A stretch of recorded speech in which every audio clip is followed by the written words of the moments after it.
যুক্তরাষ্ট্রের রাজপথ এখন উত্তাল। স্লোগানে স্লোগানে প্রকম্পিত ওয়াশিংটন ডিসি থেকে ক্যালিফোর্নিয়া। দাবি একটাই, অবিলম্বে বন্ধ করতে হবে আইসের ধরপাকড়। বর্তমান অভিবাসন নীতির গ্যাড়াকলে পড়ে দেশটিতে প্রতিনিয়ত বিচ্ছিন্ন হচ্ছে হাজার হাজার পরিবার। মাঝরাতে বাড়ি কিংবা কর্মস্থল থেকে তুলে নেওয়া হচ্ছে অনেক মানুষকে, যাদের অধিকাংশেরই নেই কোনো অপরাধের রেকর্ড। বিক্ষোভকারীদের অভিযোগ, ইমিগ্রেশন অ্যান্ড কাস্টমস এনফোর্সমেন্ট বা আইস এখন কেবল একটি সংস্থা নয়, বরং অভিবাসীদের কাছে আতঙ্কের নাম।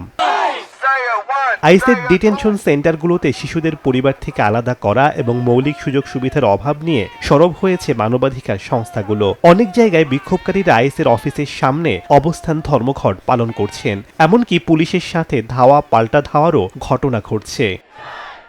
বিশ্লেষকরা বলছেন, সামনে নির্বাচন থাকায় অভিবাসন ইস্যু এখন যুক্তরাষ্ট্রের রাজনীতির প্রধান হাতিয়ার। একদিকে কট্টরপন্থীদের অভিবাসন বিরোধী অবস্থান, অন্যদিকে উদারপন্থীদের মানবিক দৃষ্টিভঙ্গি। এই দুই মেরুর লড়াইয়ে পিষ্ট হচ্ছে যুক্তরাষ্ট্রের সাধারণ মানুষ। আইস বিলুপ্ত করার দাবি নতুন নয়, তবে এবারের বিক্ষোভে যোগ দিয়েছেন লেখক, অ্যাক্টিভিস্ট এবং অনেক রাজনীতিবিদ। অভিবাসন সমস্যায় যুক্তরাষ্ট্রের এই অভ্যন্তরীণ টানাপোড়েন শুধু হোয়াইট হাউসের মাথা ব্যথা নয়, বরং আন্তর্জাতিক রাজনীতিতেও এর প্রভাব পড়ছে। বিশেষ করে মানবিক দেশ হিসেবে যুক্তরাষ্ট্রের ভাবমূর্তি এখন বড় ধরনের প্রশ্নের মুখে বলে মনে করছেন বিশ্লেষকরা।